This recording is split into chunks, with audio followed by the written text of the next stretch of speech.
তো এই বিপিও ইন্ডাস্ট্রির মূল যে চালিকা শক্তি, সেই চালিকা শক্তিতে তরুণদের অবদান সবচেয়ে বেশি এবং ভবিষ্যতে তরুণদের জন্য এই ইন্ডাস্ট্রিতে যে সম্ভাবনা, সেটা নিয়ে আমরা আজকে আলোচনা করব। আমি আমিনুল হক, আমি জয়েন্ট সেক্রেটারি জেনারেল বাক্য। আমাদের এই অনুষ্ঠানে আজকে প্রধান অতিথি হিসাবে মাননীয় প্রতিমন্ত্রী জুনায়েদ আহমেদ পলকের সাহেবের উপস্থিত থাকার কথা ছিল, তো বিশেষ কারণে উনি এখনও আমাদের মাঝে উপস্থিত হতে পারেননি।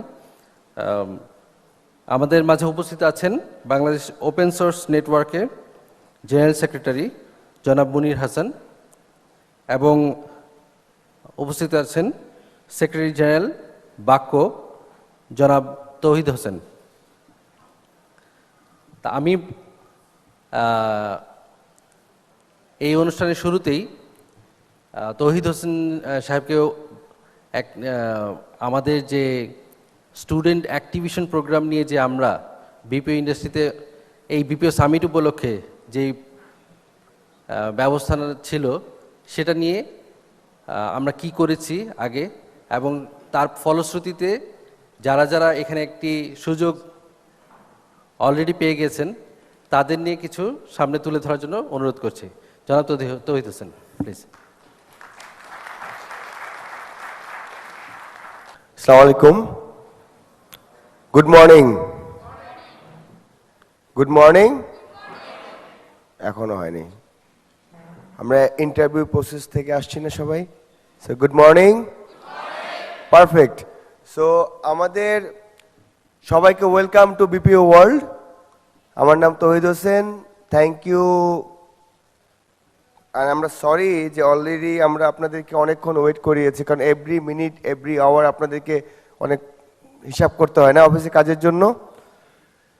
তো আজকে আমরা জানবো যে কি প্রসেসে আমরা এসেছি, and at the same time বিপিওর, যেহেতু আমরা সবাই বিপিও ওয়ার্ল্ডে অলরেডি এন্ট্রি করেছি না, সবাই তো এন্ট্রি করেছি, তো আমরা জানবো যে কিভাবে আমরা এন্ট্রি করেছি এবং আমাদের ফিউচার কোথায় যাচ্ছে। আমরা সবাই জানি সেখান থেকে, আপনারা তো অনেকেই আগে চিন্তা করেননি যে বিপিওতে কাজ করবেন, চিন্তা করছেন কেউ?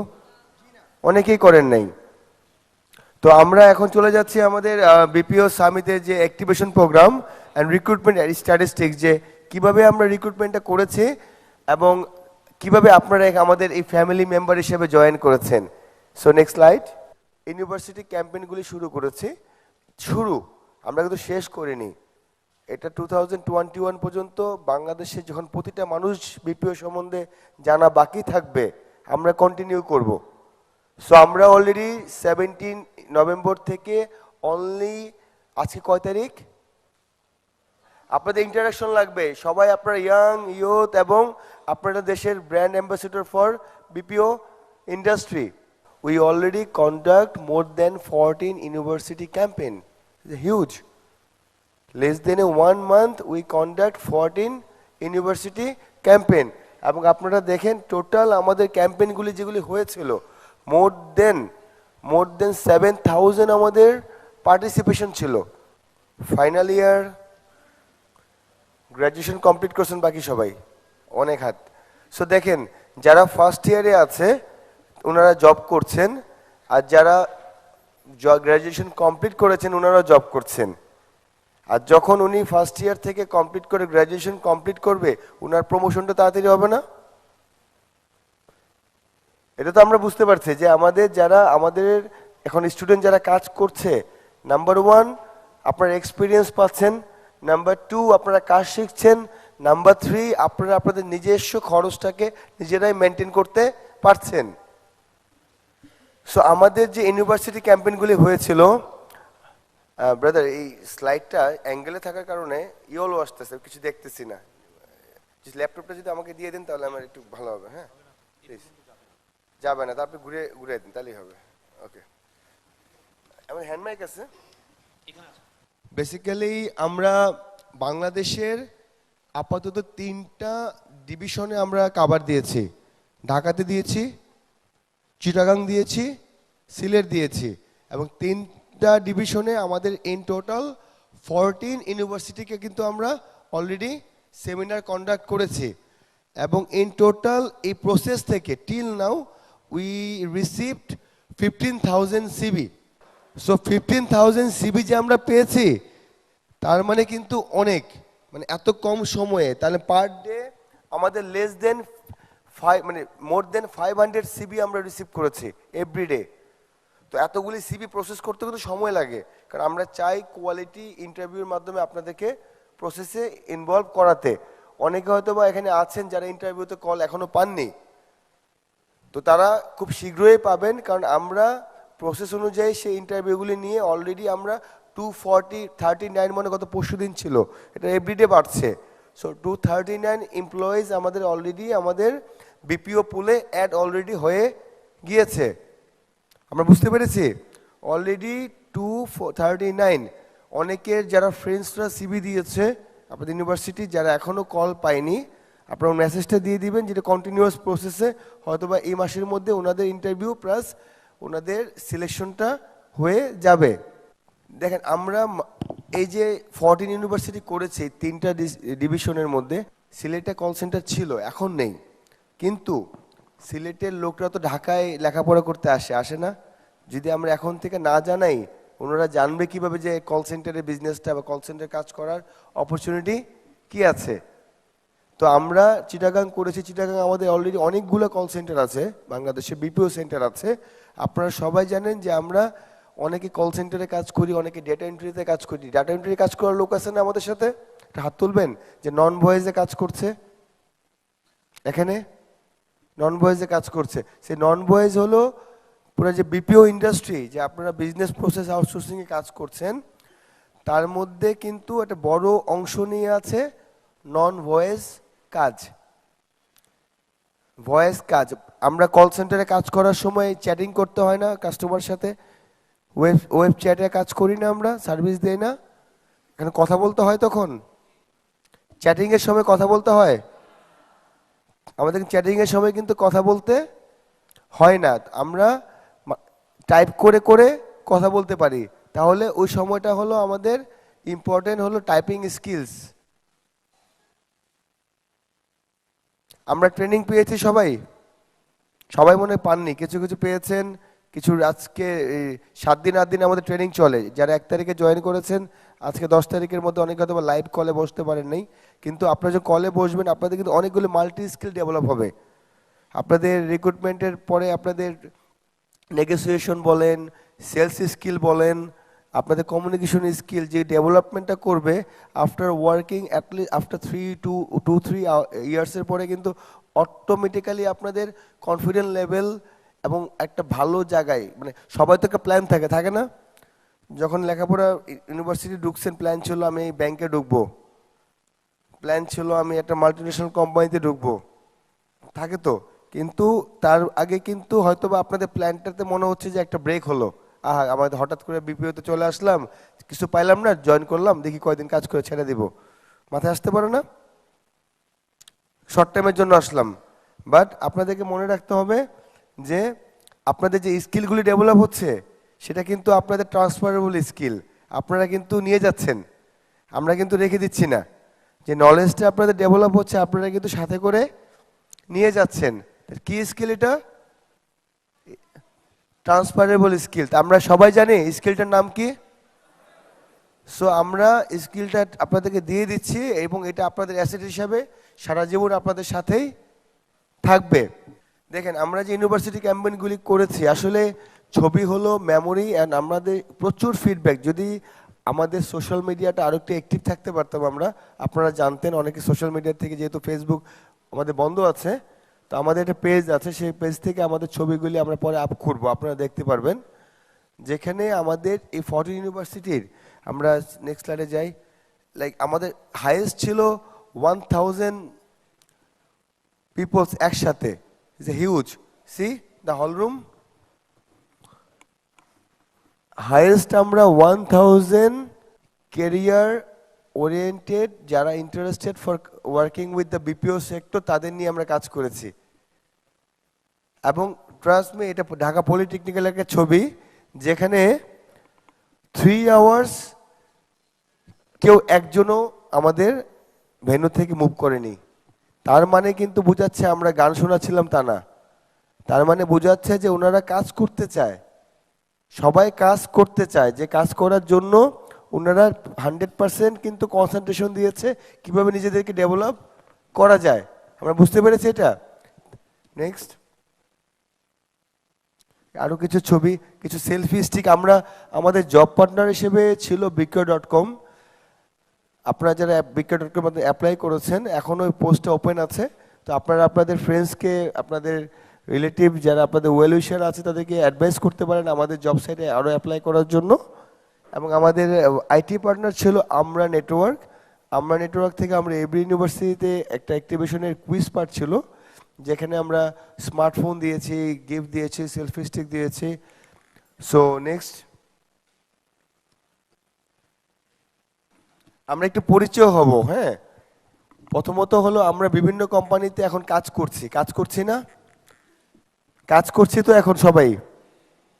কে কে কাজ করছেন না এখনো হাত তুলবেন। এখন কাজ করছেন না, 1 2 3 4 5 6 7 8 9 10, আপনারা এখনো কাজ করছেন না।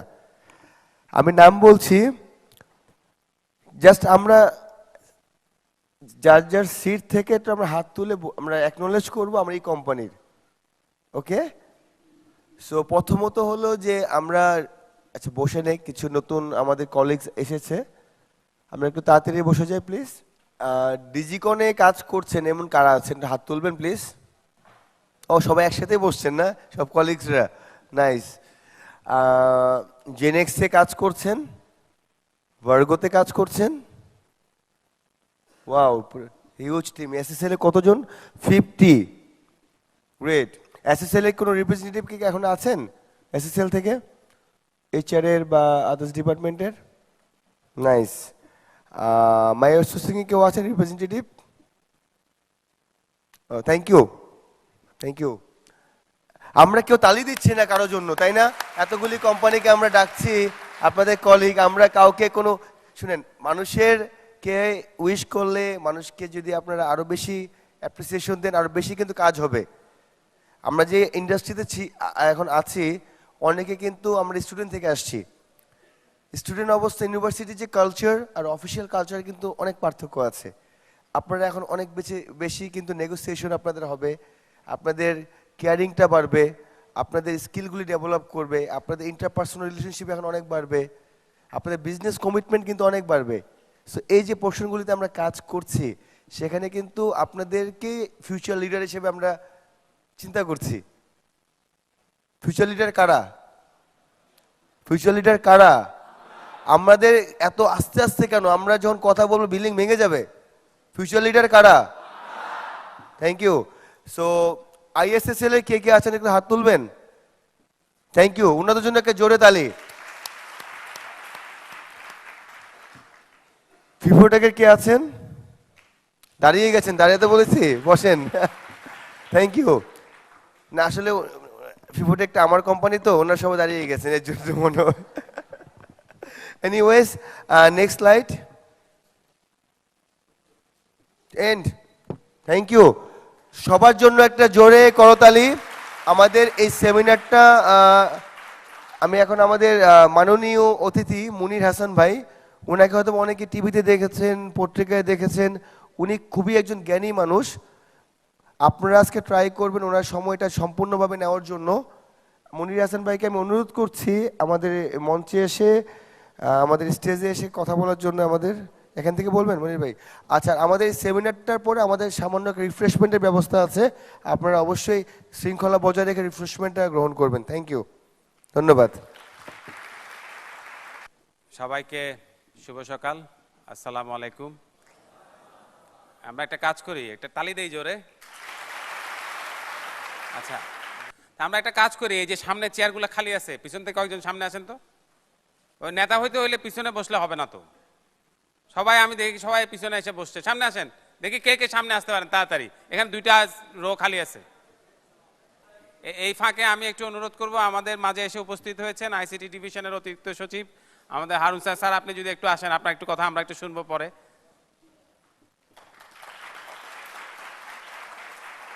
সামনে সামনে এখনো জায়গা আছে।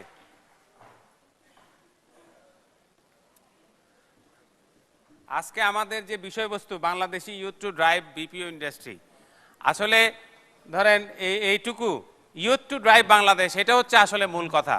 বাংলাদেশের তরুণরাই বাংলাদেশকে চালাবে, কিন্তু বাংলাদেশকে কিন্তু অন্য কেউ চালাবে না। আমি কতগুলো এক্সাম্পল দেই প্রথমে, তখন বোঝা যাবে।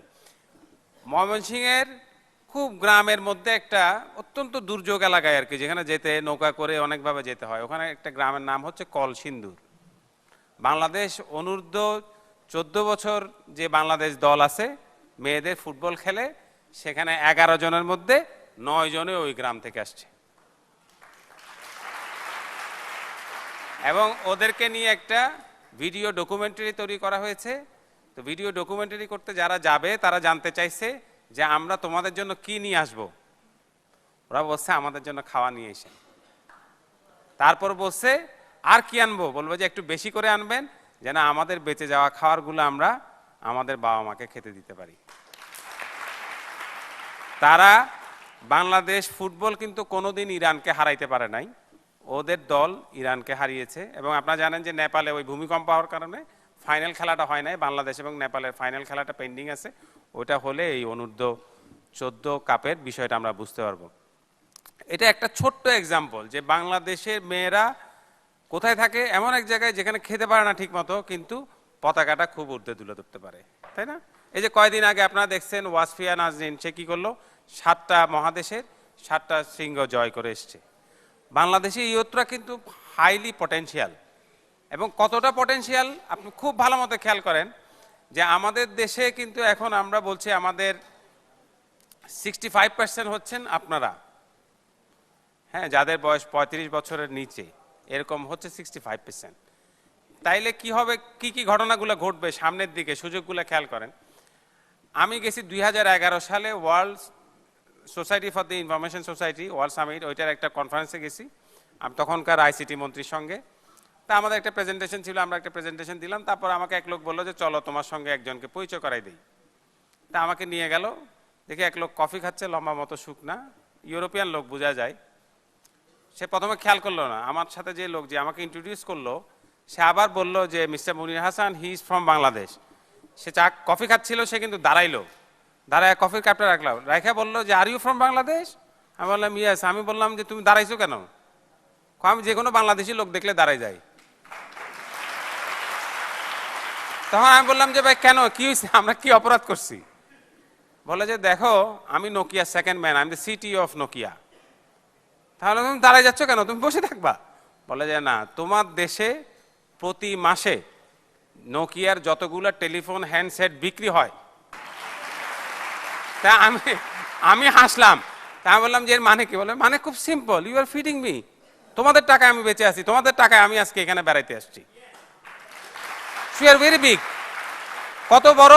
আমি আরেকটা হিসাব দেই, ইউরোপে 49টা দেশ আছে, সেখান থেকে বড় দেশগুলো যদি আমরা বাদ দেই, যেমন রাশিয়া, ঠিক আছে, গ্রিস, তারপরে ফ্রান্স, তারপর জার্মানি, এরকম কতগুলা বাদ দিলে 44টা দেশ, ঠিক আছে। আমি একটা হিসাব করে দেখছি, 44টা দেশ মিলে 16 কোটি লোক নাই। We are bigger then Europe. এটা, এবং এটা কিন্তু ঠাট্টা না, বা এটা কিন্তু একটা বিষয় না, এটা বলছে এইচএসবিসি। এইচএসবিসি কে তো টাকা দিয়ে কেনা যায় না। এইচএসবিসি স্টাডি করে বলতেছে by 2050 Bangladesh will surplus all European country including all 44 কিন্তু আমাদের নিচে থাকবে 2050 সালের মধ্যে। কেন? ওই যে বাংলাদেশি ইয়ুথরা কি কি করতে পারে। এই যে আমাদের সময় কিন্তু এই সুযোগ ছিল না। আমি বা হারুন স্যার, আমরা যদি স্টুডেন্ট লাইফে যদি কোনো টাকা কামাইতে চেষ্টা করতাম, সেটা সর্বোচ্চ ছিল কি, 2টা কাজ আমরা করতে পারতাম। একটা হচ্ছে টিউশনি করা 98%, আরেকটা হচ্ছে পত্রিকায় লেখালেখি করা 2%, ঠিক আছে। তা এখন তো এই রুমে এমন কেউ আছে যে টিউশনি করে না? ওই 1 জন 2 জন 3 জন, কেউ করে না। কারণ কি, এখন তো অনেক অপরচুনিটি। কিরকম অপরচুনিটি? আমি আরেকটা এক্সাম্পল দিই বাংলাদেশি ইয়ুথদের। আমেরিকার থেকে, সিলিকন ভ্যালির থেকে একটা কোম্পানির 2 জন, একজন সিইও এবং একজন সিটিও, তারা 2 জনই আসছে। আমার সঙ্গে দেখা করতে আসছে। তা আমি চাটা খাওয়াইলাম, বললাম যে কেন আসছো? বলে যে খুব বিপদে পড়ছি মুনি ভাই। যে কী হয়েছে? বলে বাংলাদেশের একটা ছেলেকে আমরা রিক্রুট করতে চাই, তো তাকে আমরা টিকিট পাঠাইলাম, সে ফর্গো করছে। বলছে কেন ফর্গো করছে কেন? বলছে যে সিলিকন ভ্যালিতে গিয়ে ইন্টারভিউ দেওয়ার সময় তার নাই। আমি খুবই অবাক হইলাম, আমি আন্দাজ করতে পারলাম আর কি যে ছেলেটা কে হবে। তখন বললো যে তাহলে ও কি বলছে? বলছে যে তোমাদের যদি আমাকে নিতে চাও তাহলে তোমাকে বাংলাদেশে আসতে হবে, ঢাকা শহরে আসলে হবে না। আমি সিলেটে পড়াশোনা করি, সিলেটে এসে আমার ইন্টারভিউ নিবা এবং আলোচনাটা শুধুমাত্র হবে যে আমি কতক্ষণ কাজ করব এবং তোমরা আমাকে কত টাকা দিবা। তা আমি জিজ্ঞেস করলাম, আমি ওই সিইওকে জিজ্ঞেস করলাম, ব্যাকপ্যাকের সিইওকে জিজ্ঞেস করলাম যে তুমি কি এগ্রিড? বলছে ও যা বলে সেটা শুনে আমরা অ্যাপয়েন্টমেন্ট লেটার লিখে আনছি, ও যা বলবে টাকার অঙ্কটা বসায় ওরে দিয়ে আমরা চলে যাব। ঠিক আছে, ছেলেটার নাম ধনঞ্জয় বিশ্বাস, ও শাহজালাল ইউনিভার্সিটিতে মাত্র 3rd ইয়ারে উঠছে। ঠিক আছে, ওর বেতন 5 অঙ্কে। ঠিক আছে, তার মানে কি? তার মানে আমাদের পটেনশিয়াল কিন্তু অনেক, আমাদের ট্যালেন্ট অনেক, তাই না? আমাদের ট্যালেন্ট যে অনেক এটা নিয়ে কোনো সন্দেহ নাই। We are the only nation যারা আমরা আবিষ্কার করছি যে মাছের মধ্যে ফরমালিন দিলে মাছ পচে না। ঠিক আছে, এটা পৃথিবীর কেউ আবিষ্কার করতে পারে নাই কিন্তু। তার মানে ট্যালেন্টে আমাদের এখন হচ্ছে এটাকে ড্রাইভ করা, ঠিক জায়গায় নিয়ে যাওয়া, এমন জায়গায় নিয়ে যাওয়া যেন আমরা এই যে গ্রোথটা, আমাদের গ্রোথ কি? আমাদের গ্রোথ হচ্ছে যে কোনো সময় গত 10 বছর ধরে আমাদের গ্রোথ হচ্ছে অ্যাটলিস্ট 6%। বিষয়টা খুব সোজা, বাংলাদেশে কেউ যদি 100 টাকা ইনভেস্ট করে পরের বছর 106 টাকা পাবে, আমেরিকাতে কেউ যদি 100 টাকা ইনভেস্ট করে পরের বছর ইনশাল্লাহ 98 টাকা পাবে। ঠিক আছে, তো ওদের হচ্ছে ঘাটতি বাজেট, আমাদের হচ্ছে গ্রোথ। ঠিক আছে, চীনে হইলেও 110 টাকার বেশি পাবে। এই যে এই ব্যাপারটা কেন হয়? গত 10 বছর ধরে কেন আমরা 6+ আছি? কারণ আমাদের ইয়তটা, আমাদের ইয়াংরা, বাংলাদেশের প্রত্যেকটা মানুষ কিন্তু দেশটাকে ভালোবাসে, দেশটাকে এগিয়ে নিতে চায়, এবং কোনো কিছু ওইভাবে যে আমরা যে একটা কিছু করে ফেলবো সেটা না, প্রত্যেকে তার কাজটা খুব ভালো মতো করে, এবং এটাই কিন্তু দেশপ্রেম। ওই যে সক্রেটিসের যে ছাত্র প্লেটো একদিন গেছিল সক্রেটিসের কাছে, গিয়ে বলছে যে ওস্তাদ যে কি দেশপ্রেমটা একটু বলেন তো। বলছে দেশবাদ। সক্রেটিস খুব অবাক হয়ে গেছে। এই প্লেটো বলে যে একটা দেশে তো ইঞ্জিনিয়ার, ডাক্তার, তারপরে লয়ার, হ্যাঁ কালকে আমাদের অ্যাডভাইজার সাহেব বলতেছিল না যে আমাদের জীবনটা হয়ে যাচ্ছে Dell theory, doctor, engineer, lawyer আর লুজার, তাই না? তো সেখান থেকে বের হয়ে আসার যে বিষয়টা, তো বলতেছে যে সব ধরনের লোক আছে, একজন রিক্সা চালায়, একজন রিক্সায় চড়ে, একজন গাড়ি চালায়, একজন গাড়িতে চড়ে, কেউ 5 তারা হোটেলে থাকে, কেউ খাইতে পারে না, তো কিন্তু দেশ তো একটা, দেশটাকে কিভাবে ভালোবাসবো? তখন সক্রেটিস বলছে দেশ বাদ দে রে, মাথার থেকে দেশ সরা। বলছে তাইলে কেমনে হবে? বলছে খুবই সিম্পল, আলাদা করে দেশকে ভালোবাসার দরকার নাই, নিজের কাজটা করো, নিজের কাজটা সর্বোত্তমভাবে করো, সেটাই হচ্ছে দেশপ্রেম, সেটাই হচ্ছে ইবাদত, ওইটাই হচ্ছে ম্যাক্সিমাম মোক্ষ, ওই দিলেই হবে, তাই না?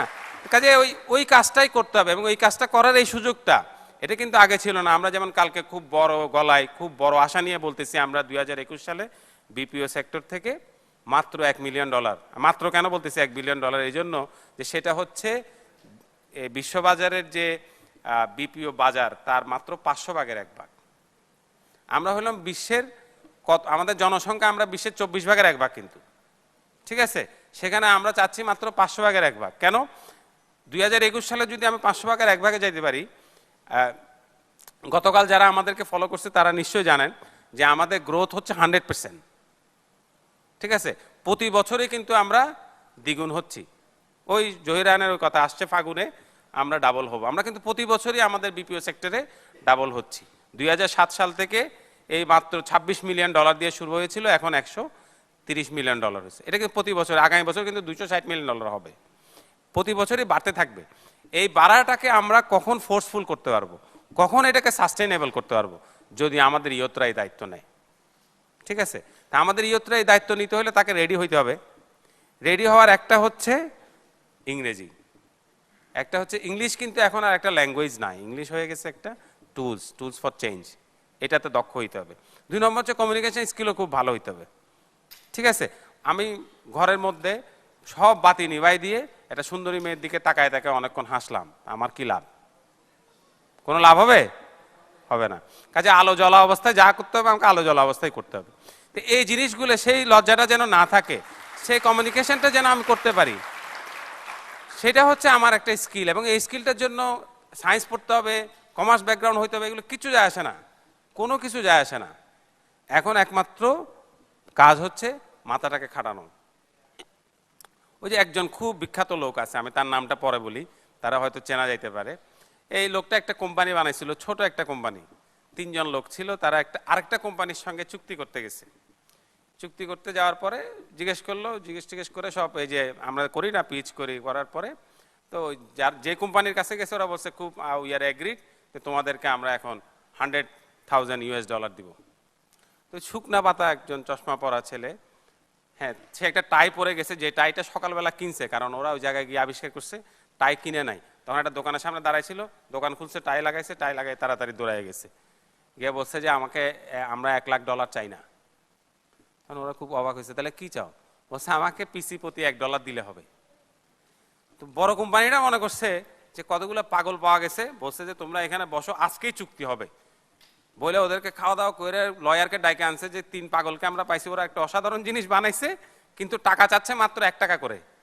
তাড়াতাড়ি আয়সা অটো করে বিকালের মধ্যে ওরা চুক্তি স্বাক্ষর করছে। কিন্তু ওরা আসলে বুঝে নাই, চশমা পরা ওই ছেলেটা অনেক দূর দেখতে পায়, যে কারণে সে প্রথম বছরে ওই $1,00,000 না কামায়া মাত্র $2.4 মিলিয়ন কামাইছে। ওই চশমা পরা ছেলেটার নাম হচ্ছে বিল গেটস, তাই না? তার কোম্পানির নাম হচ্ছে মাইক্রোসফট। হ্যাঁ, তা আমি একবার একটা হিসাব করছিলাম, সেটা হচ্ছে বিলের পকেটে $1,000 নোট নাই, $100 নোট, তাই না? তা আমি ভাবলাম যে যদি একটা $1,000 নোট থাকে, ধরেন পকেট থেকে সে টাকা বাইর করলো, বাইর করতে গিয়ে তার 5-6টা $1,000 নোট পড়ে গেল, তাহলে যদি সে নিচু হয়ে ডলারের টাকাটা তুলতে যায় তাইলেও তার লস, কারণ ওই নিচু হওয়ার সময় তার তত টাকা, তার চেয়ে বেশি সে কামায়। ঠিক আছে, একটা ওয়েবসাইট আছে যেখানে সারাক্ষণ টিকটিক করে দেখায় যে বিল গেটসের সম্পত্তি কত বাড়লো। ঠিক আছে, এখন দেখেন, বিল গেটস কি কোনো গাড়ি কোম্পানি? বিল গেটসের কোনো প্রোডাক্ট আপনি ধরতে পারেন? মাথা। আমার কি কম আছে? হ্যাঁ, আপনাদের কি কম আছে? নাই। তাহলে কেন আমরা এটা পারতেছি না? কারণ আমাদেরকে কেউ আগে বলে নাই। ঠিক আছে, এখন আমরা বলতেছি যে তোমার মাথার মধ্যে যে সম্পদ আছে সেটা পৃথিবীর সব দেশেও অন অ্যাভারেজ আমরা কিন্তু বেটার। হ্যাঁ, যেই কারণে আপনি যদি এখন হাঁটেন, আপনি যদি সিলিকন ভ্যালির এই মাথার থেকে ওই মাথা হাঁটা যান, দেখবেন যে সব এশিয়ানরা সব বড় কোম্পানিগুলো দখল করে রাখছে। সুন্দর পিচাই বলেন, ওই সত্যম নাদাল বলেন, তারা সবাই কিন্তু এই উপমহাদেশ থেকে বেরোছে। ঠিক আছে, ইন্ডিয়া একটু আগে শুরু করছে, আমরা একটু পরে শুরু করছি, কাজে সামনে কিন্তু আমরাই দখল করব। আমরা কিন্তু গুগল দখল করব, আমরা ফেসবুক দখল করব, আমরা নতুন এই ইবে দখল করব, যত কোম্পানি আছে সবই আমরা দখল করব। এবং সেটা কিন্তু ঘটনা শুরু হয়েছে কীরকম? গুগল আগে আমাদের দেশের ছেলেমেয়েরা প্রতি বছর অনেক কষ্ট করে চাকরি পাওয়ার জন্য অ্যাপ্লাই করতো, এখন প্রতি বছর গুগল আসে, গুগল বাংলাদেশে এসে ইউনিভার্সিটিগুলোতে যায়, গিয়ে সে রিক্রুট করে। এবং আমাদের ছেলে মেয়েদের কনফিডেন্ট কীরকম দেখেন, সাদিয়া নামে একটা মেয়ে, তারা গুগল অ্যাপয়েন্টমেন্ট লেটার টেটার সব দিয়ে গেছে। সে একদিন আমার ফোন করলো, বললো স্যার গুগলের অ্যাপয়েন্টমেন্ট লেটার ফিরাই দিছি। আমি বলছি কেন, কি হলো? স্যার booking.com-এ যাবো, গুগলে গিয়ে কাজ করার পরিবেশ নাই। গুগলে কিন্তু সে যায়ও নাই, সে কনফিডেন্টলি বলতেছে যে সে booking.com-এ যাবে, কারণ গুগলে তার কাজ করতে ভালো লাগবে না। সো আমরা কিন্তু এখন চয়েস করতেছি, তাই না? আমাদের কিন্তু এখন আর সেই আমাদের কিন্তু ওই যে ওরকম না যে ভিক্ষার চাল কারা কারা যাই পাবো সেটা না, আমরা এখন চয়েস করতে শিখছি, তাই না? এটা হচ্ছে একটা বড় বিষয়, এবং সেটাই কিন্তু আমাদের এই দেশের মধ্যে আমাদেরকে একটা পটেনশিয়াল দেখাচ্ছে। পটেনশিয়ালটা কি? পটেনশিয়ালটা হচ্ছে এই যে $500 বিলিয়ন যে মার্কেট, এটার একটা অংশ আমাদের পাইতে হবে। সেটা 2021 সালের মধ্যে $1 বিলিয়ন, এটা যেমনে পারি মারি কাটি আমাদের পাইতে হবে। এবং বাঙালি যদি কোনো জিনিস মেরে কেটে পাইতে চায়, সেটা সে পায় না, এটা কিন্তু ঘটে নাই। ঘটছে 52-তে ঘটে নাই, 71-এ ঘটে নাই, 91-তে ঘটে নাই, তাইলে এখন কেন ঘটবে? ঘটবে না। আমাদের এটা পাইতেই হবে। পাওয়ার জন্য আমাদের তার কোনো উপায় নেই, আমরা কিন্তু আমাদের দিন কিন্তু শেষ। 2012 সালে 3 বছর আগে বাংলাদেশে একটা ক্রিকেট খেলা হলো না, T20 বিশ্বকাপ।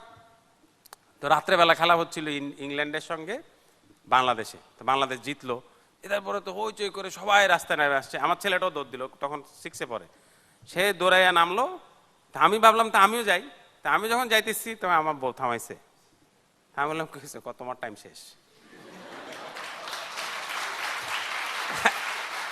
তুমি যদি এখন রাস্তায় গিয়ে দৌড়াদৌড়ি করো, তাহলে পরের 1 ঘন্টা তোমার নিয়ে আমার হাসপাতালে দৌড়াদৌড়ি করতে হবে।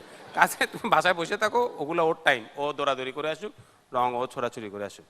তার মানে আমরা কিন্তু এই কাজটার মধ্যে আর নাই। আমরা কি করতে পারি, বুদ্ধি চুদ্ধি আছে, কম কম বুদ্ধি, কিন্তু কম বেশি বুদ্ধি হলে তো আমরা অনেক উপরে চলে যেতাম। সেই কম বুদ্ধির বিষয়গুলো বলে যেতে পারি, আমরা কি কি বোকামি করছি সেগুলো আমরা তোমাদেরকে বলে যেতে পারি, এবং সেখান থেকেই তোমাদেরকে আগামী দিনের নেতা হিসেবে গড়ে উঠতে হবে। এবং এইটার কোনো বিকল্প নাই, কারণ নেতা কিন্তু ওইভাবে জন্মায় না যে ঘরে ঘরে ঘরে ঘরে একজন নেতার ঘরে নেতা জন্মাবে, তা না। প্রত্যেকেই নেতা হয়ে উঠতে হবে, এবং নেতৃত্বের সঙ্গে কিন্তু কর্তৃত্বের সম্পর্ক নাই। যে কোনো একটা ছোট বিষয়ে, যে কোনো একটা বিষয়ে নিজেকে বের হয়ে আসতে হবে, নানান কিছু চেষ্টা করতে হবে। আমাদের কতগুলো পুরনো চিন্তা আছে, সেটা হলো আমি যে কোম্পানিতে ঢুকবো সেখানে থাকবো, এখানে এরা খেপে যাবে। যদিও তহিদ ভাই বলে গেছে যে যে কিনা এখন ফার্স্ট ইয়ারে কাজ করতেছে বিপিও সেক্টরে, নট নেসেসারিলি যে সে পাস করার পরে বিপিও সেক্টরে থাকবে, সে নতুন একটা কিছু করবে, আমাদের কোনো আপত্তি নাই। ঠিক আছে, এই যে লম্বা সময়ের মধ্যে, এই 4 বছরের সময়ের মধ্যে, 3 বছরের সময়ের মধ্যে ছাত্র থাকাকালীন তোমার যে এক্সপিরিয়েন্সটা হবে, সেটা যে শুধু তোমার বিপিও সেক্টরে কাজে লাগাইতে হবে তা না, সেটা তুমি যে কোনো সেক্টরে কাজে লাগাইতে পারবা। এবং অনেক সেক্টর আছে যেগুলাতে আমাদের সম্ভাবনা কী হবে কেউ হিসাব করে বলতে পারে না, তাই না? তার মধ্যে একটা কিন্তু গার্মেন্টস। আমরা জানি যে চীন আগামী 5 বছরে চীনে 4000 গার্মেন্টস বাংলাদেশে আসবে। ঠিক আছে, চীনে 4000 গার্মেন্টস মানে অ্যাটলিস্ট 40,000 কোয়ালিটি কন্ট্রোলার। আমি যারা সেলাই করবো ওদের কথা বলতেছি না, তাই না? Supervisor at least 32,000। তার মানে এই ধরনের পদগুলা ও আমাদের এখানে সুযোগ আছে। এবং গার্মেন্টসও কিন্তু একটা বিপিও, তাই না? হ্যাঁ, আমরা সবাই কিন্তু কোনো না কোনোভাবে আউটসোর্সিং করি, কিন্তু so garments is also a BPO, যদিও আমরা শুধু বিপিও বলতে আইটি সেক্টর রিলেটেড জিনিসগুলো বলছি। এবং এখানে আমাদের আরেকটা বিষয় তোমাদেরকে খেয়াল রাখার জন্য আমি অনুরোধ করব, সেটা হচ্ছে একটা বিষয়ে দক্ষতাকে চূড়ান্ত পর্যায়ে নিয়ে যাওয়া। জ্যাক অফ অল ট্রেড, এটা আমাদের দেশের জন্য সবচেয়ে বেশি মানানসই। আমরা মনে করি কি আমরা সবই করব, ঠিক আছে, সেটা করা যাবে না। এখন থেকে তোমাকে ফোকাস হইতে হবে। ফোকাস কীরকম, যে তুমি যদি মনে করো যে না আমি কমিউনিকেশনেই সবচেয়ে ভালো করব, গো ফর ইট। এমন কোনো, যেমন এখনো অনেক পেশা আছে, অনেক কাজ আছে যেগুলা কোনো দিন 10 বছর আগেও কেউ কোনো দিন ভাবতে পারে নাই, তাই না? আমাদের সঙ্গে আমি যখন বুয়েটে পড়ি তখন আমাদের 1 বছরের জুনিয়র একটা ছেলে ছিল, সে মেট্রিকে 13, ইন্টারমিডিয়েটে 5, বুয়েটে প্লেস করছে, তারপরে বিভিন্ন কোম্পানিতে চাকরি করছে, বাংলাদেশে এসে নোকিয়ার হেড কান্ট্রি ডিরেক্টর হয়েছে, IBM এর কান্ট্রি ডিরেক্টর হয়েছে। এখন সে কি করে, মানুষকে আনন্দ দেয়, সে একজন কমেডিয়ান। ঠিক আছে, Naveed Mahmud is an comedian. সে বলছে আমি খুব ভালো আছি মনির ভাই, আমার কোনো অসুবিধা নাই, আমি কমেডি করে আমার জীবন চলতেছে। সো এখন কিন্তু অনেক ধরনের পেশা, অনেক ধরনের কাজের সুযোগ, নিজের যেটা ভালো লাগবে সেটাই করতে হবে। এবং এখানেই বিপিও সেক্টর তোমাদেরকে একটা বড় সুযোগ দিচ্ছে, সেটা কি, তোমার যে কোনো সেক্টরের জন্য তৈরি হওয়ার যে সম্ভাবনা, তৈরি হওয়ার যে স্কিল, সেগুলো সে তৈরি করে দিচ্ছে। ঠিক আছে, এবং আমরা আশা করতেছি তোমরা যারা এই সেক্টরের ভিতর দিয়ে ঢুকবা, তারা নিঃসন্দেহে তাদের মধ্যে 10% আবার উদ্যোক্তা হবে। কালকে আমাদের অ্যাডভাইজার মহোদয় বলছে যে আমরা শুধু বাংলাদেশের সব লোক চাকরি করবে, এটা চাচ্ছি না, কিন্তু আমরা চাচ্ছি তোমাদের তরুণরা লোকজনকে চাকরি দেবে, তাই না? তারা নিজেরা একটা বিপিও কোম্পানি করবে, তাই না? আমাদের এখানে 2 জন ইয়াং বিপিও এন্টারপ্রেনার আছে, কিন্তু এই 3 বছরে এই স্যার মাত্র 1000 লোকের চাকরির ব্যবস্থা করছে, তাই না? ওই স্যারের সংখ্যা আমি জানি না। তার মানে কি, তাই না? এই যে 7-8 বছর আগে উনিও তোমাদের মতো ওই পাশে ছিল তো, তাই না?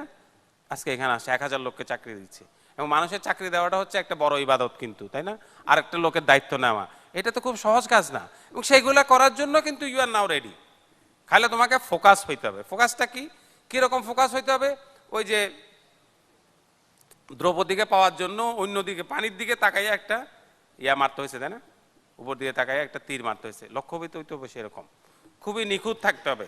একদম যা করবো আমি সেটাতে থাকবো। আমি মাঝে মধ্যে এদিক সেদিকও যাবো, কিন্তু আমি ফোকাস থেকে লড়বো না। এদিক সেদিক যাবো মানে কি, কতগুলো জিনিস তুমি এখন করতে পারবা যেটা তুমি আর পরে করতে পারবা না। আমি পড়াশোনা করছি বুয়েটে, যে পলাশিতে নীলক্ষেতে কতগুলো খাওয়ার রেস্টুরেন্ট আছে। সেখানে একটা রেস্টুরেন্ট আছে যেখানে পোড়া মোবিল দিয়ে পেঁয়াজু বানায়, ঠিক আছে? তো স্টুডেন্ট লাইফে এটা খুব খাইছি, এটা খাইতে না পারলে তো জীবন ব্যর্থ হয়ে যেত। পরে অনেক দিন পরে আমার একদিন মনে হলো আমি ওটা খাইয়া দেখি। ওটা খাওয়ার পরে 2 দিন আমি শুয়েছিলাম, আমি বিছনার থেকে উঠতে পারি নাই। তার মানে ওইটা আমার খাওয়ার আর বয়স নাই।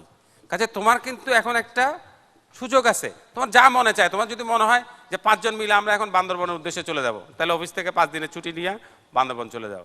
তুমি যদি মনে করো যে না আমি একদিন অনেক বড় হব, আমার একটা কিছু হবে, আমি একটা গাড়ি এসে এগুলো এরকম হবে না। এখন পৃথিবীতে একটাই ইম্পর্টেন্ট টাইম, সেটা হচ্ছে এখন।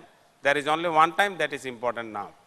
এবং সবচেয়ে কার জন্য কাজটা করতে হবে, কার জন্য বেঁচে থাকতে হবে, সেটা হচ্ছে যে লোকটা এখন তোমার সঙ্গে আছে, কারণ তাকে তুমি পরে নাও পাইতে পারো। তার সেবা করাটাই হচ্ছে তোমার সবচেয়ে বড় কাজ, ঠিক আছে? এবং ওইটাই কিন্তু তোমার ভবিষ্যৎকে তৈরি করবে। এবং এখানে কোনো ভুল করা যাবে না। তবে কোন ভুলটা করা যাবে? যে ভুলটা তোমাকে শিখাবে। আমাদেরকে তো ছোটবেলা থেকে শিখায় যে সব কিছুতে ফার্স্ট হইতে হবে, ঠিক আছে? যার ফলে আমরা কখনো ব্যর্থ হইতে শিখি না। আমি তোমাদেরকে বলবো ব্যর্থ হও।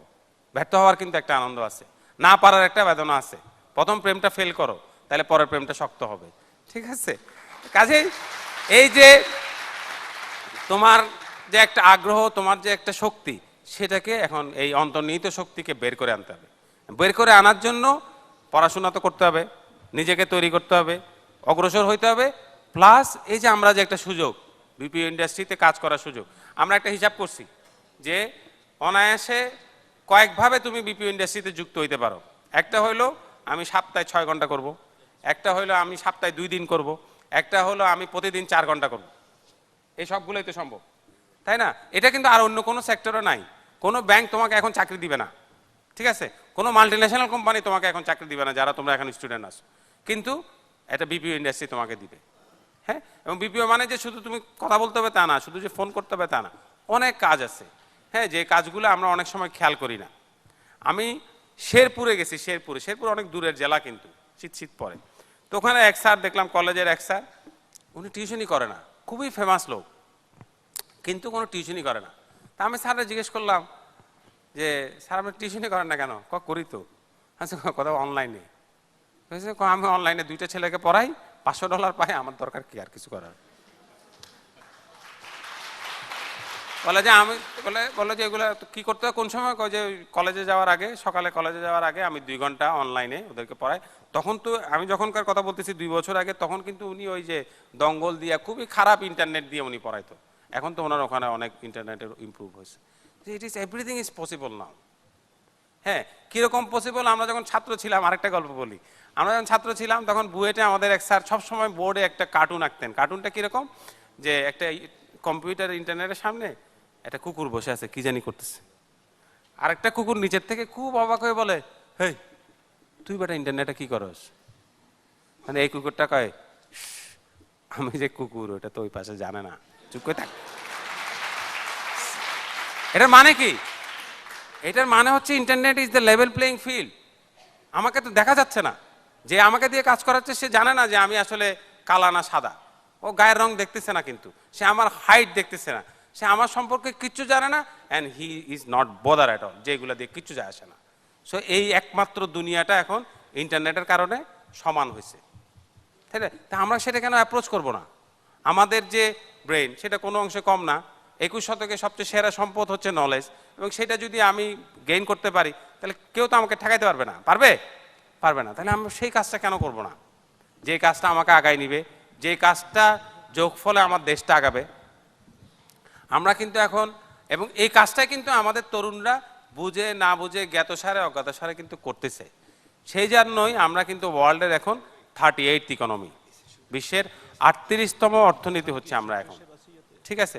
এবং এইখানে আমাদের কোনো ঘাটতি নাই। কিন্তু আমরা এই আমাদের একজন অর্থমন্ত্রী ছিলেন, একদিন আমি তাকে কথা প্রসঙ্গে সিঙ্গাপুরের কথা বলছিলাম, তখন উনি আমার দিকে তাকায় দেখে বলল, আমার এই সিঙ্গাপুরের কথা কইবা না, ওখানে এত লোক আছে, যে লোক কিনা আমার মিরপুরেই আছে, এদেরকে চালানোর কি এমন কথা?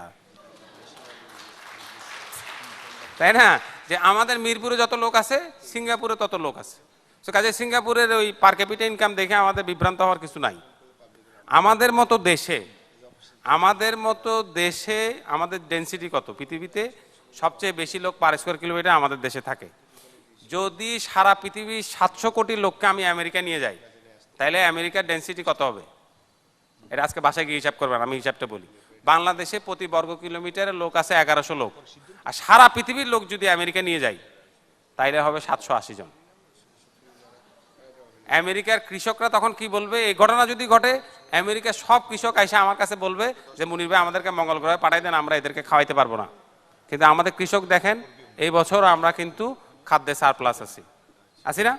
তার মানে আমাদের মতো পটেনশিয়াল পৃথিবীতে কোনো জাতির নাই, নো ওয়ান।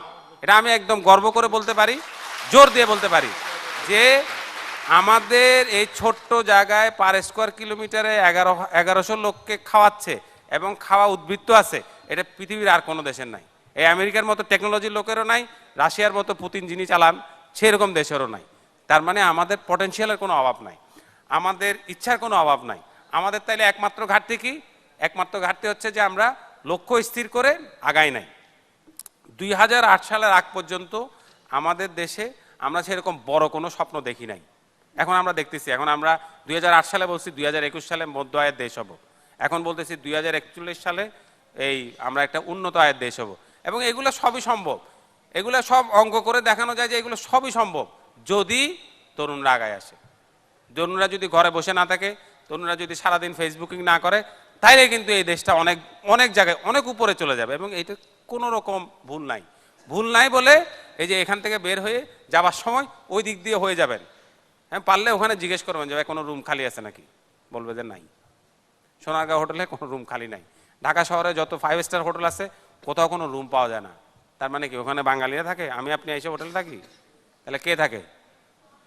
বাংলাদেশে সব ব্র্যান্ড এখন আছে, সবাই এখন অফিস করতে চায়। এই গত সপ্তাহে ফাইন্যান্স ইনভেস্টমেন্ট নামে একটা কোম্পানি বাংলাদেশে অফিস করছে, তাই না? কেন? কারণ একটা হলো আমরা বড়, অনেক বড়, ইউরোপ থেকে বড়। আমাদের যদি 10% লোক কেনাবেচা করে তাইলে আমরা অনেক বড় ইকোনমি। আমাদের এখন প্রায় 1 কোটির বেশি লোক হচ্ছে মধ্যবিত্ত, তারা খরচ করে। হ্যাঁ, আমরা নিজেরা কত বড় এটার আরেকটা উদাহরণ দেই, এবং আমরা কত সহজ।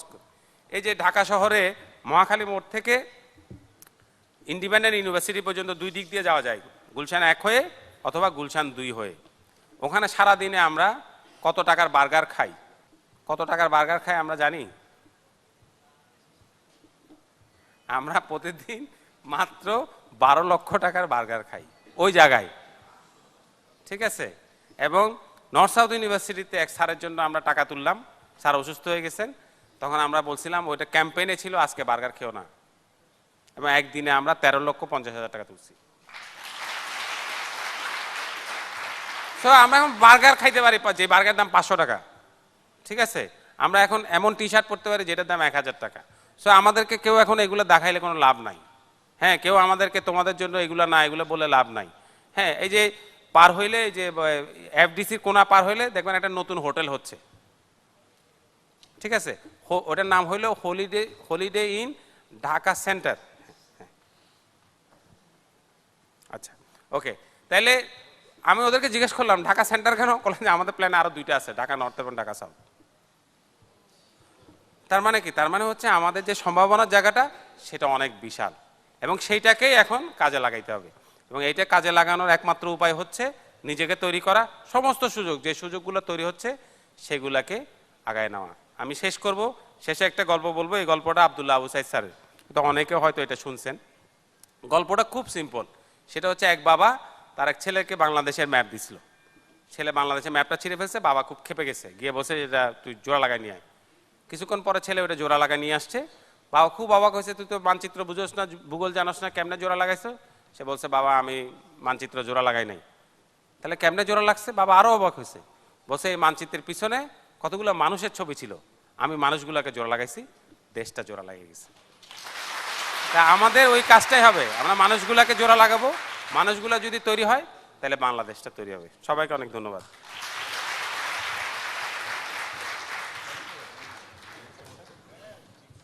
আমাদের এই বিপিও সামিটে আমরা এই বিপিও সামিটটা অর্গানাইজ করেছি বাকো এবং আইসিটি ডিভিশনের একসাথে, আমরা জয়েন্টলি।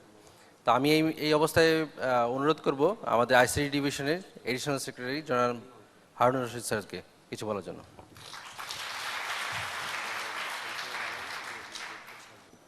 আমি সবাইকে ধন্যবাদ দিচ্ছি, স্বাগত জানাচ্ছি। আসলে আপনাদের এখানে উপস্থিত হয়ে আপনাদের চেহারা এবং হাসি করতালির এই অংশে আমি আসলে অনেক দিন পরে আমার আপনাদের মতো বয়সের অনেক কথা মনে পড়তেছিল এখানে বসে। আসলে পুরো বিষয়টা ইয়তদের নিয়ে, ইয়তের অংশ তো প্রায় শেষ করে আসছি 30, 35, 40 বছর আগে, 30 বছর আগে। তো এখন মনির ভাইয়ের যে বক্তব্য, এই বক্তব্য শুনে এবং আপনাদের উপস্থিতি দেখে আমার কাছে খুব ভালো লাগছে, এবং আসলে কোন দিক থেকে শুরু করবো এটা বুঝতে পারছি না। তো একটা জিনিস বলি শুধু, যে এটা অনেকে জানেন, আমাদের ভারতের প্রয়াত রাষ্ট্রপতি আবুল কালাম আজাদ সাহেব উনি একটা কথা বলেন বা বলেছেন, অনেকগুলো বলেছেন, এর ভিতরে একটা হলো যে স্বপ্ন দেখার কথা বলেছেন। আমি ঠিক গুছিয়ে বলতে পারবো না, বাট বিষয়টা অনেকটা এরকম যে যে স্বপ্ন রাতে ঘুমের মধ্যে দেখে সেটা নাকি স্বপ্ন নয়, স্বপ্ন সেটাই যে স্বপ্ন নাকি রাতে ঘুমাতে দেয় না। এই যে বিষয়টা রাতে ঘুমাতে দেয় না, সেটাই হলো স্বপ্ন। অর্থাৎ আমাদেরকে এমন স্বপ্ন দেখতে হবে যে স্বপ্নের জন্য আমার ভিতরে সবসময় আকুতি থাকবে, স্বপ্নটাকে বাস্তবায়ন করার জন্য পদক্ষেপ থাকবে, ইচ্ছা থাকবে, সেটাই হবে স্বপ্ন। তো আমরা আজকের এই ইয়ত আমরা সেই স্বপ্ন দেখতে চাই। আপনারা কি সবাই একমত? তো এই স্বপ্নের একটা অংশই হলো আজকে আমরা আলোচনা করছি বিপিও সামিট নিয়ে। অনেক স্বপ্ন আছে এর সাথে, এটা আসলে একটি ক্ষুদ্র অংশ মাত্র। এটা আমি কিন্তু ব্যক্তিগতভাবে আইটি বেসড কর্মকর্তা নই, ইকুইপড লোক নই, স্কিড লোক নই, কিন্তু আইটি সেক্টরে কাজ করছি গত 3-4 বছর ধরে। যেই কারণে আমি যেটা দেখেছি সেটা হলো, আমাদের সময় আমরা যখন যুবক ছিলাম, আমরা যখন ছাত্র ছিলাম, আমরা মেজরিটি ক্ষেত্রে, আমি সবাই কথা বলবো না, আমাদের বয়সের অনেকেই আছেন এখানে বা অনেক যাবেন, বাট মেজরিটি ক্ষেত্রে আমাদের কিন্তু স্বপ্নহীনভাবে আমরা বড় হয়েছি। কারণ আমরা গ্রামে গুঞ্জর থেকে লেখাপড়া করেছি, শতকরা 90 থেকে 95%, 3-4-5% লোকও তখন আপনার শহর বেয়ে ছিল না। আসলে শহরে যারা ছিল তারাও আমরা গ্রামেরই ছিলাম। তো যেই কারণে আমাদের স্বপ্নের জায়গাটা খুব সীমিত ছিল, খুব ছোট ছিল। আমরা জাস্ট হয়তো স্বপ্ন এটুকু দেখতাম যে ঠিক আছে, লেখাপড়া শেষ করছি, ইন্টারমিডিয়েট পাস করছি, মাস্টার্স পড়বো। মাস্টার্স পড়ে কি করবো, ও নিয়ে কোনো মাথা ব্যথা ছিল না। ইভেন ব্যক্তিগতভাবে আমি আমার কথা বলে এটা এখানে বলা কতটুকু ঠিক হবে, আমার বাবা একজন স্কুল শিক্ষক ছিলেন। আমি যেহেতু ওই একজনই ছিলাম ওনার ছেলে, ওই গ্রাম দেশে একটা ছিল যে এক বাপের এক ছেলে নাকি সবসময় একটু মানে আপনার ডিরেল্ড হয়ে যায় বা লেখাপড়া শেষ করতে পারে না, কাজে লাগে না। তো আমার নিয়ে আমার বাবার একটু এরকম একটা ওরিট ছিল। তো বাবার সাথে ইন্টারমিডিয়েট পাস করার পরে চুক্তি ছিল একটা, যে উনি যেহেতু স্কুল শিক্ষক, আর্থিক অবস্থা তো ভালো ছিল না, যে উনি আমার ইউনিভার্সিটির পড়াশোনার খরচ চালাবেন আর আমার দায়িত্ব হবে মাস্টার ডিগ্রি পাস করা। অর্থাৎ স্বপ্নের সীমিত কতটুকু ছিল, মানে মাস্টার ডিগ্রি পাস করে যদি ওনাকে আমি পাস করে আসতে পারি যে গ্রামের একটা ছেলে, মাস্টার সাহেবের ছেলে মাস্টার ডিগ্রি পাস করছে, ওতেই উনি সন্তুষ্ট। আর আমার কথা হলো যে ঠিক আছে, বাবা মা দীর্ঘ করছে যে মাস্টার ডিগ্রি পাস করতে হবে। আসলে এই যে জায়গাগুলো, এই জায়গাগুলো কিন্তু পরিবর্তন হয়ে গেছে। এটা আমি একটা এক্সাম্পল দিলাম এই কারণে, এটি মেজরিটি ক্ষেত্রে এরকম ছিল। আপনারা বিশ্বাস করেন, আপনারা এখনকার যুগের ছেলেরা, আপনাদের বিশ্বাস করতে কষ্ট হবে, আমরা কিন্তু স্বপ্নহীনভাবে বড় হয়েছি। আপনাদের কিন্তু সেই সুযোগ নেই। এখন আপনাদেরকে স্বপ্ন দেখানোর লোক আছে, স্বপ্ন দেখার জায়গা আছে, স্কোপগুলো সৃষ্টি হয়েছে ব্যাপকভাবে। এবং নতুন করে যেটা জন্ম নিচ্ছে গত 5-7-10 বছর ধরে, সেটা হলো আমাদের আইটি সেক্টর। এই আইটি সেক্টরে বিপুল একটা সম্ভাবনার জায়গা সৃষ্টি হয়েছে।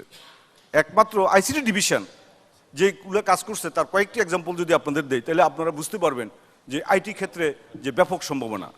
আমরা প্রতি বৎসর ন্যূনতম 50,000 ছাত্রছাত্রীকে প্রশিক্ষণের ব্যবস্থা করেছি। গত বছর যদিও আমাদের টার্গেট ছিল 50,000, কিন্তু সেটা 65,000-এ উত্তীর্ণ হয়েছে। অর্থাৎ এই যে আইটি সেক্টরে শুধু সরকারের অংশ থেকেই আমরা একটা এই ধরনের ব্যাপক প্রশিক্ষণ দিয়েছি, এবং প্রশিক্ষণগুলো শুধুমাত্র আপনার স্তরে স্তরে ভাগ করা। যারা একেবারেই আপনার স্বাভাবিক আইটি বেসড কাজ করার জন্য উদ্যোগী, তাদেরকে এক ধরনের প্রশিক্ষণ। যারা টেকনোলজিতে অলরেডি মাস্টার্স করে, বিশেষ করে আপনার ওয়েবসাইট ডেভেলপমেন্টে, গ্রাফিক্সে অথবা ইঞ্জিনিয়ারিং সাইডে পাশ করে এসেছেন, তাদের জন্য ভিন্ন ধরনের প্রশিক্ষণ এবং টপ লেভেল ম্যানেজমেন্টে যাওয়ার জন্য প্রশিক্ষণ। ইভেন এই প্রশিক্ষণের অংশ হিসেবে আমরা ওপেন কম্পিটিশনের মাধ্যমে দেশের বাইরে নিয়ে কর্মকর্তাদেরকে প্রশিক্ষণ নিয়ে আসছি এবং এগুলো সম্পূর্ণভাবে সরকারি খরচে। আপনারা এই জায়গাগুলো কিন্তু আগে ছিল না। সো আপনারা যদি একটু নজর রাখেন আমাদের কাজ কর্মকর্তার দিকে, আপনারাও কিন্তু এই সুযোগগুলো নিতে পারবেন। আপনার মানব সম্পদ উন্নয়নে আমাদের ওয়ার্ল্ড ব্যাংকের সাপোর্টে বড় ধরনের একটা প্রজেক্ট চলতেছে LICT নামে। সেখানে আপনার ফার্স্ট ট্র্যাক ফিউচার লিডার নামে আমাদের একটা প্রোগ্রাম আছে, FTFL বলি আমরা। আপনারা এখানে কেউ এটার সাথে কি করেছেন? একজন পেয়েছি আমরা, একজন পেয়েছি মাত্র। তো এই যে আপনার এইখানে আমরা কিন্তু সরকারি খরচে 6 মাস ধরে গ্রাজুয়েট যে সকল ছেলেরা আছে, IT বেসড গ্রাজুয়েট হতে পারে অথবা IT based non based graduate হতে পারে, তাদেরকে কিন্তু আমরা 6 মাস ধরে ইনহাউস 3 মাস এবং টেকনিক্যাল 3 মাস 6 মাস ধরে ট্রেনিং দিয়ে প্রস্তুত করে আমাদের ইন্ডাস্ট্রি যারা আছেন, ইন্ডাস্ট্রিদের সাথে আমাদের আপনার MOU করা আছে, তারা আপনাদেরকে প্লেসমেন্ট করবে, তারা আপনাদেরকে নিবে। এবং আমাদের সাথে যারা ট্রেনিং দেয় তাদের সাথে কন্ট্রাক্ট হলো কমপক্ষে 60% আমাদের প্রশিক্ষণার্থী যদি জব প্লেসমেন্টে না হয়, I will not give them money। অর্থাৎ তারা এমন ট্রেনিং দিতে হবে, আপনাকে যোগ্য করে তুলতে হবে, ইন্ডাস্ট্রি যেন আপনাকে পিক করে। সো এই ধরনের ব্যাপক কার্যক্রমের ভিতরে আমরা যাচ্ছি। আমাদের সাথে প্রাইভেট পার্টনারশিপে আমরা বেসিস, বাক্য, বাংলাদেশ কম্পিউটার সমিতির সাথে কাজ করছি।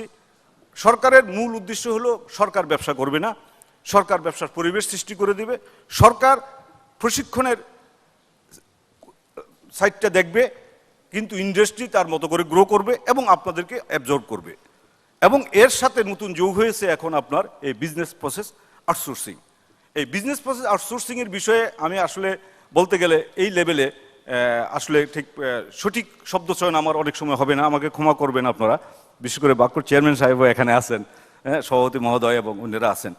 এখন অনেকেই আমরা ভুল ধারণা করি যে শুধুমাত্র কল সেন্টারে নাকি আউটসোর্সিং বা BPOর একটা বিষয়, আসলে কিন্তু তা নয়। কল সেন্টার এটা আমি যতটুকু জেনেছি অনলি টোটাল BPOর 5 to 10% আপনার কল সেন্টারের কাজ হয়। বেশিরভাগই ব্যাক এন্ডে কিন্তু আপনার বিভিন্ন বড় বড় ইন্ডাস্ট্রির যে বিজনেসগুলো ব্যাক এন্ডে দেখা, অফশোর থেকে দেখা, এখানে অফিস সেট করে তাদের অন্যান্য বিদেশি বড় বড় অফিসের কাজগুলো করে দেওয়া, সেগুলো কিন্তু এর ভিতরে অন্তর্ভুক্ত। তো এই ব্যাপক কার্যক্রমে যে ক্ষেত্র বাংলাদেশে সৃষ্টি হচ্ছে, এটি আমরা অত্যন্ত বিশাল। আমরা আপনাদেরকে স্বপ্ন দেখাচ্ছি না, আমরা শুধু বলতেছি যে এই অঞ্চলে আপনাদের বিচরণ IT সেক্টরকে সমৃদ্ধ করবে। আমাদের যে লক্ষ্য BPO সেক্টর থেকে 1 বিলিয়ন আয় করা, সেই লক্ষ্য পূরণ হবে। শুধু BPO সেক্টর নয়, অন্যান্য যে সকল ITর ক্ষেত্র আছে সেখানে আপনাদের পদচারণা সমৃদ্ধ হবে, ব্যাপকভাবে আপনাদের অংশগ্রহণ বাড়বে এবং সরকারের সকল প্রকার প্রচেষ্টা আপনাদের সাথে থাকবে এবং এই IT সেক্টরকে এগিয়ে নেওয়ার জন্য আমাদের কার্যক্রম অব্যাহত থাকবে। এই বলে আমি আমার বক্তব্য শেষ করছি। ধন্যবাদ সবাইকে। স্বপ্ন, সম্ভাবনা, সুযোগ, 3 বিষয় নিয়ে আমরা শুরু থেকেই বিভিন্ন গুণীজনদের কথা শুনলাম। এই অবস্থায় শেষবার মতো আবারও তৌহিদ ভাই, যিনি আমাদের সেক্রেটারি জেনারেল বাক্য, উনি শেষবার মতো আবার বক্তব্য দিতে আসছেন আপনার সামনে।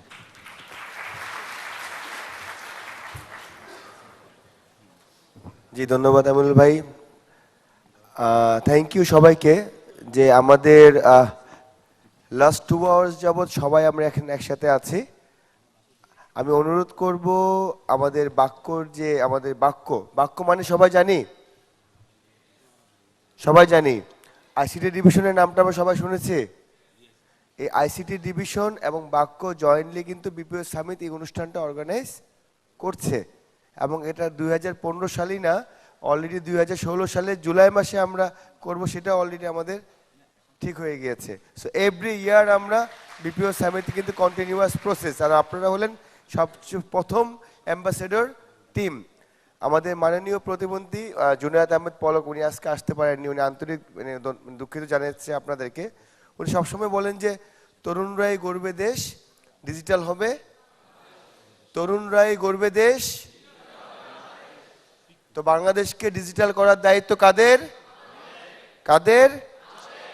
তো আমরা বাংলাদেশকে ডিজিটাল করব, আর ইনশাল্লাহ, এবং আমি অনুরোধ করছি আমিদুল হক বাক্য প্রেসিডেন্ট, উনি এসে আমাদের উদ্দেশ্যে অ্যাটলিস্ট 2 মিনিট কথা যেন আমাদের বলে, ওনার লাগবে। ববি ভাই প্লিজ। আসলে ববি ভাই নামে ওনাকে আমরা সবাই চিনি, মানে আমিদুল হক, সবাই ওনাকে চিনেন।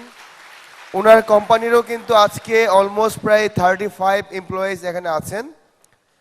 আমি আরো অনুরোধ করছি তানজিরুল বাশার সাহেব এবং আবুল খায়ের, আমি ওনাকে আঙ্কেল বলি, আমার অনেক বয়স্ক একজন, আমার মানে আমাদের বিজনেস এন্টারপ্রেনার, বাট আঙ্কেল আমাদেরকে একদম শুরু থেকে সাপোর্ট দিচ্ছেন। আমাদের মাঝে আছেন কাশিম, কর্নেল কাশিম স্যার, উনি আমাদের মেজর কাশিম স্যার, উনি বিটিআরসিতে আমাদের একসময় অনেক সাপোর্ট দিয়েছেন রিগার্ডিং দ্য কল সেন্টার। আমাদেরকে উনি লন্ডন নিয়ে গিয়েছেন কীভাবে লন্ডনের মার্কেটটা কাজ হয় শেখানোর জন্য। তো অনুরোধ করছি যদি এসে আমাদেরকে সবাইকে বলি, মানে কথা বলার দোকান দেখলেও সবাই আঙ্কেল খুশি হবে, একটা আসছেন আঙ্কেল।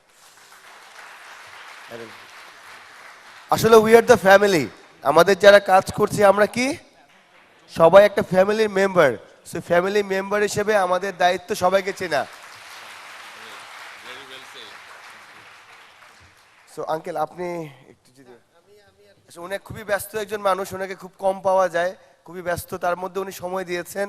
ওনার কল সেন্টারের নাম টাইম সিএসএল কল সেন্টার। আঙ্কেলকে অনুরোধ করবো অ্যাটলিস্ট 1 মিনিট কিছু বলার জন্য। আঙ্কেল। ধন্যবাদ সেক্রেটারি জেনারেল সাহেব। প্রথমে আমি ঢুকি অত্যন্ত আনন্দিত যে আমাদের ইয়ং এনার্জেটিক ছেলেমেয়েরা আমাদের সামনে, যারা আমাদের ভবিষ্যৎ। আমাদের এই বিপিও এই প্রথম। আমরা আপনাদেরকে কথা দিচ্ছি ইনশাল্লাহ প্রতি বছর আমরা এই অনুষ্ঠান করব এবং আমরা আপনাদের সহযোগিতা চাই। ধন্যবাদ সবাইকে।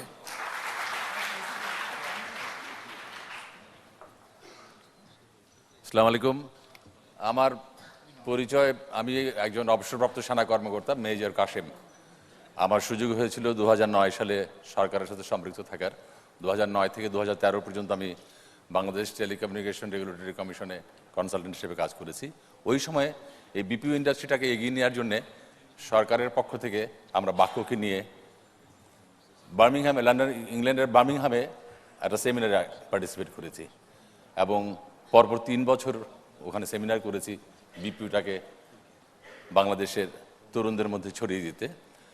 তো আমি বাইরের অভিজ্ঞতা এবং ভিতরের অভিজ্ঞতা নিয়ে একটা কথাই বলতে চাই, সেটা হচ্ছে you guys have to smarten yourself up. ইংরেজি বলার চর্চা করতে হবে এবং এই চর্চাটা শুরু করতে হবে ঘর থেকে। ইংলিশ মিডিয়ামের ছাত্রছাত্রী হওয়ার দরকার নেই, গ্রামগঞ্জের, বাংলাদেশের প্রত্যন্ত অঞ্চলের ছেলেমেয়েরাও এটা শিখতে পারে।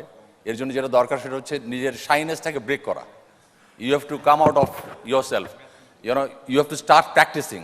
এবং সেটা করার জন্য you can pick up a friend of yours. একটা ছেলের ছেলে বন্ধু হতে পারে, একটা মেয়ের ছেলে বন্ধু হতে পারে।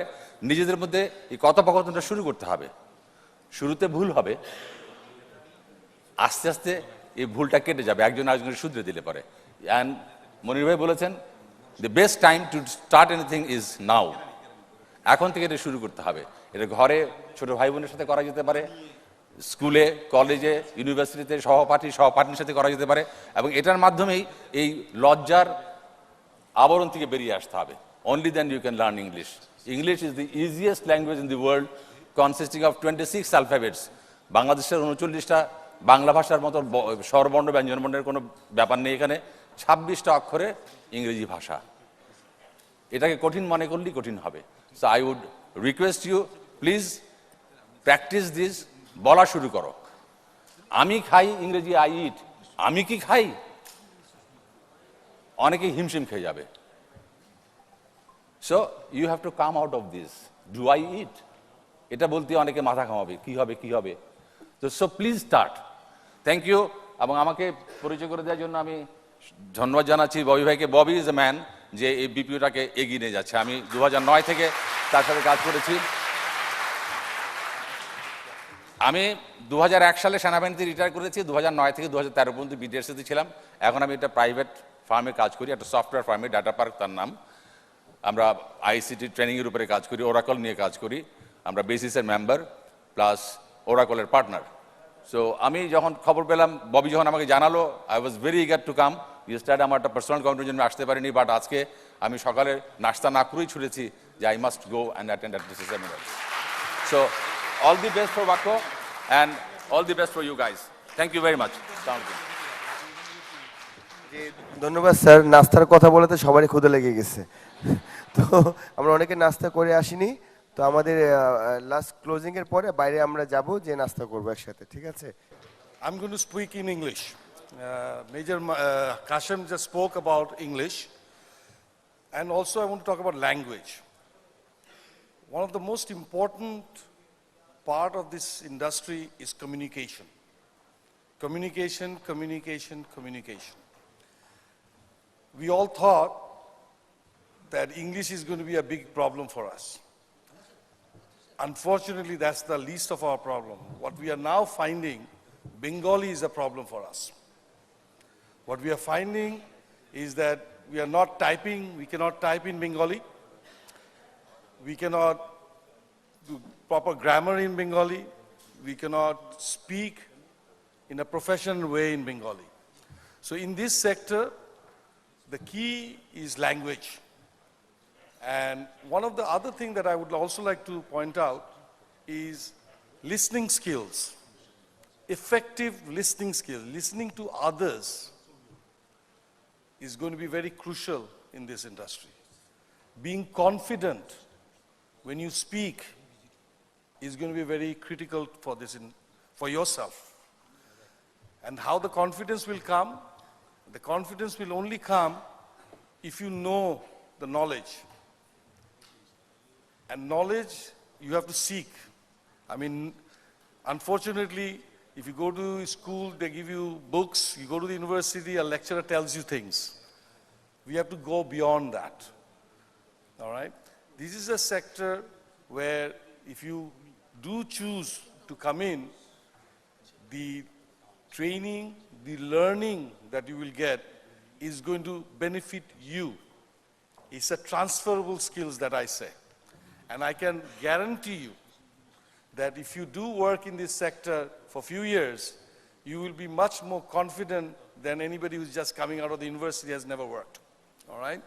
So I will really request you all to really concentrate on making yourself better, be more confident, communication skills, as well as taking charge of your own career. Okay? Now, we are just a vehicle to create this environment for you all. You have to take it forward. We have taken a very challenging goal for us. In the next 5 years, we plan to create 200,000 jobs in this sector.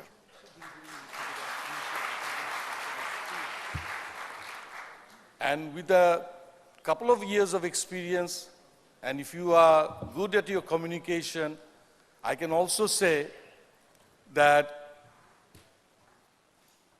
it is an industry where you can also earn a middle income.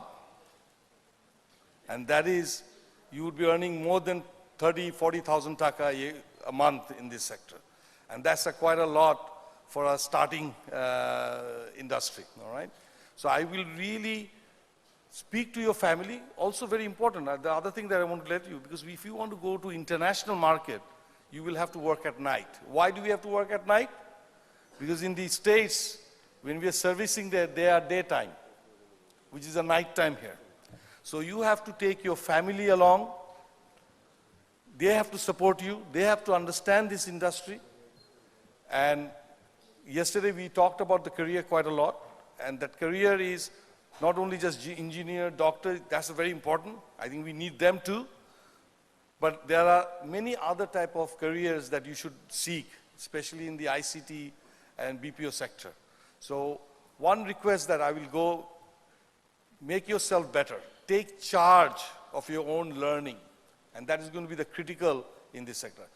You are the future, and to meet that 200,000, we are all counting on you and your friends and your family. Thank you very much. There is some refreshment outside. Hopefully you will all enjoy it. And thank you very much. And just wait, we need to give some crest to the people here for them to have come here. So just give us a little bit, few moments. Thank you very much.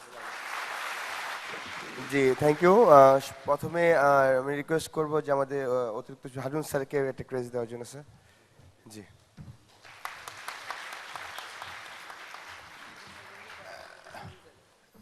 দেন আমাদের মুনির হাসান ভাই উনি আমাদের খুবই প্রাণপ্রিয় ওনাকে সবাই পছন্দ করে ফেলছেন না হয়নি ঘুরে নিচ্ছে দেন আবুল খায়ের মিস্টার আবুল খায়ের উনি আমাদের আঙ্কেল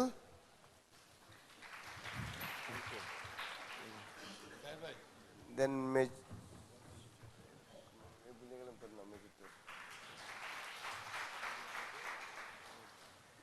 দেন হলো আমাদের মেজর স্যার ওনাকে মেজর কাশেম হ্যাঁ আমাদের তানজিরুল বাশার ভাই উনিও এই পাশে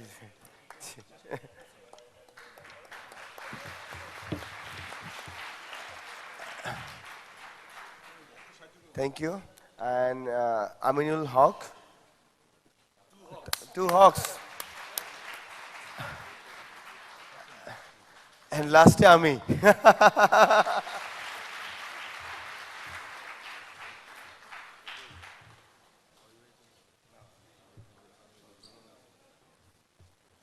আচ্ছা আমাদের প্রেসিডেন্টকে তো কিছু দেওয়া উচিত তাই না উচিত উচিত না ওকে তাহলে আমাদের প্রেসিডেন্টকে দেওয়ার জন্য আমি হারুন স্যারকে অনুরোধ করবো আমাদের প্রেসিডেন্টকে দেওয়ার জন্য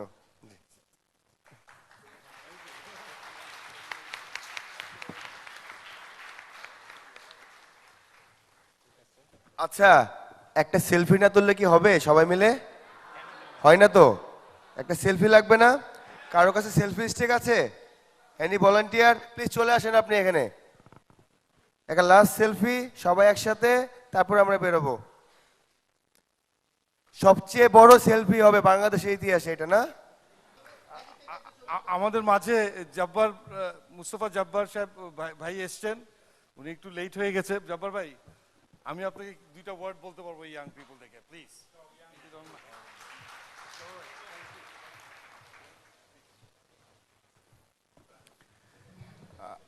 সত্যি সত্যি আমি ক্ষমা প্রার্থনা করি অবশ্য আমার জন্য না আমাকে আজকে সকালবেলা অর্থমন্ত্রী তলব করছিলেন উনি ছাড়ছেন আমি দৌড়ে এসেছি সো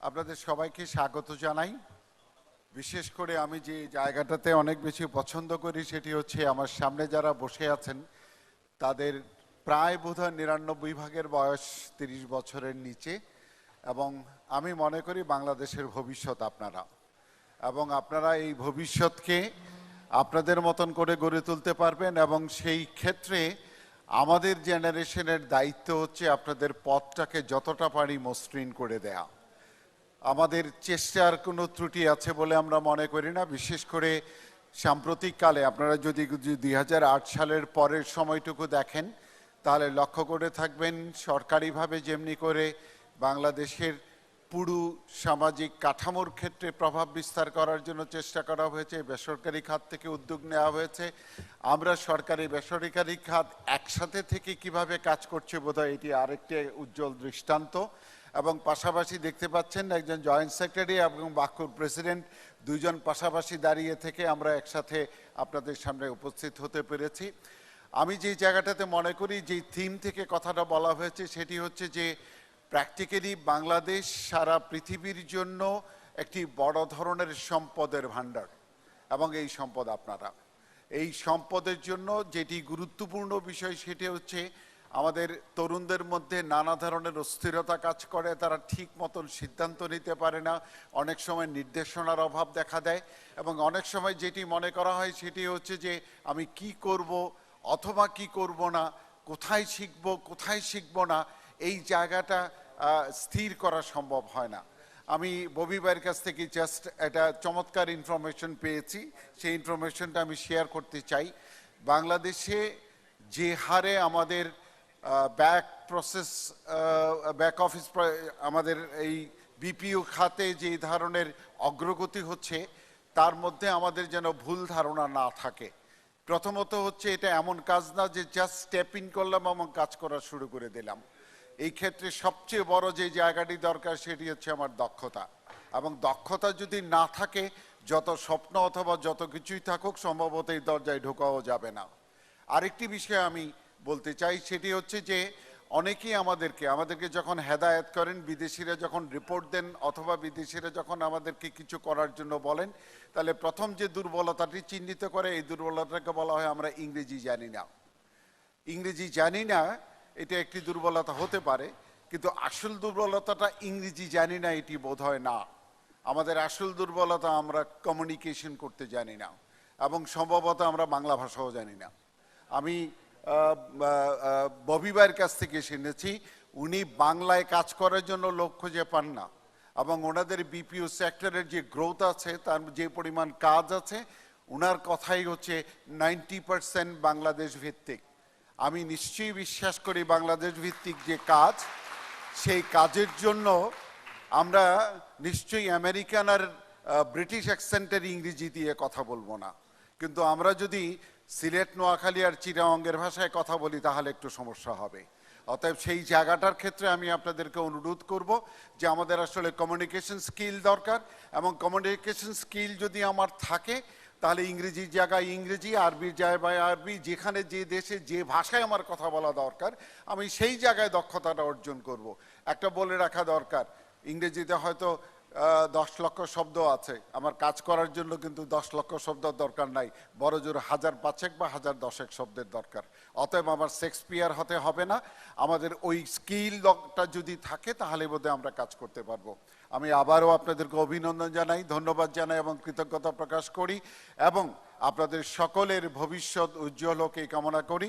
আমাদের একটি স্বপ্ন আছে, যেটা বাকু বলেছে, আমরা $1 বিলিয়ন এক্সপোর্টে যেতে চাই। এই $1 বিলিয়ন এক্সপোর্টটা আমরা এখানে যারা আছে আমাদের দ্বারা হবে না, আপনাদের দ্বারা হবে, এবং আপনাদের দ্বারা হবে বলেই আপনাদের দক্ষতাতে আমাদের সবচেয়ে বড় প্রয়োজন হবে।